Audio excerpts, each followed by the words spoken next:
Hello, we're going to look at how to carry out a Mann-Whitney test in SPSS. The Mann-Whitney test is an example of a non-parametric test. We can use it as an alternative to the t-test for independent samples when the assumptions for the t-test are not met. For example, if the data are ordinal or if the data aren't normally distributed, then a t-test shouldn't be used. Here, a Mann-Whitney test would be more appropriate. Let's have a look at this data set. In this data set, some nurses have attempted to master a particular medical technique. And this value in the first column is how many attempts it took them to get the technique perfected. So for example, the first person got it right first time. The second person took 3 attempts to get it right, etc., etc. This person took 15 attempts to get it right. Now the second column shows you which group they were in. If we click on variable view, this tells us that they were split into 2 different types of teaching group. And if we click on here, we can see that one of the groups were given a lecture and the other group were told to learn it themselves. So we might be interested to see whether those who are given the lecture needed a different number of attempts to those who taught it themselves. So in effect, we want to compare the average of these figures with the average of these figures. Now, it turns out that these data aren't normally distributed, so we can't carry out a t-test. So as I've mentioned, the alternative is to conduct a Mann-Whitney test.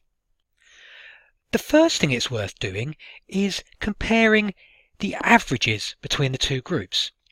Now usually for non-parametric tests we prefer to compare the medians.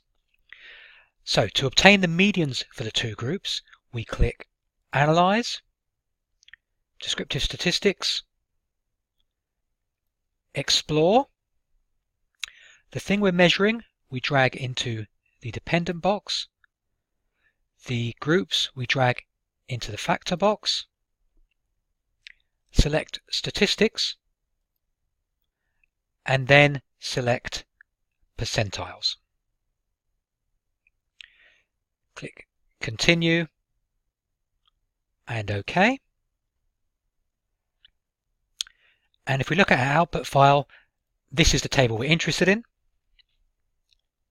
The 50th percentile means the median.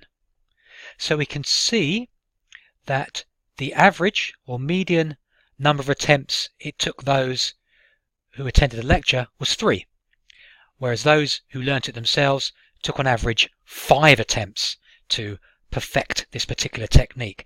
So we can see from our sample data that it appeared that those who taught themselves needed more attempts. Okay, but is this a significant difference? Well, we need to carry out our Mann-Whitney test. So to conduct a Mann-Whitney test, we select Analyze,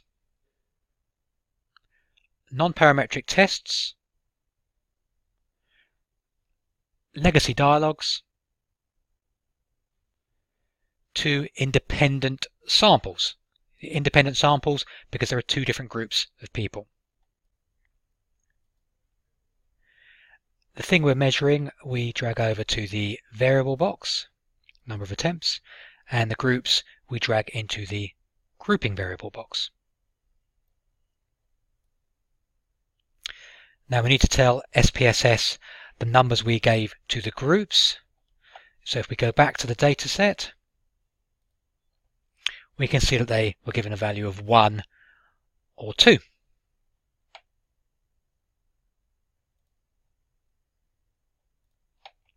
So we click on Define Groups and enter 1 and 2.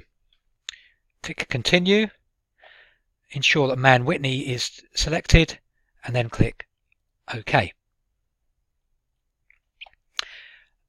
This table gives us the output for a Mann Whitney test, and we can see that the p-value is 0.365.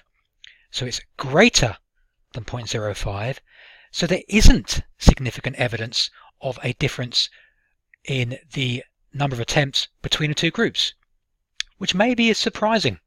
If you remember earlier, we mentioned that the lecture group took on average 3 attempts and the self-instruction group took on average 5 attempts.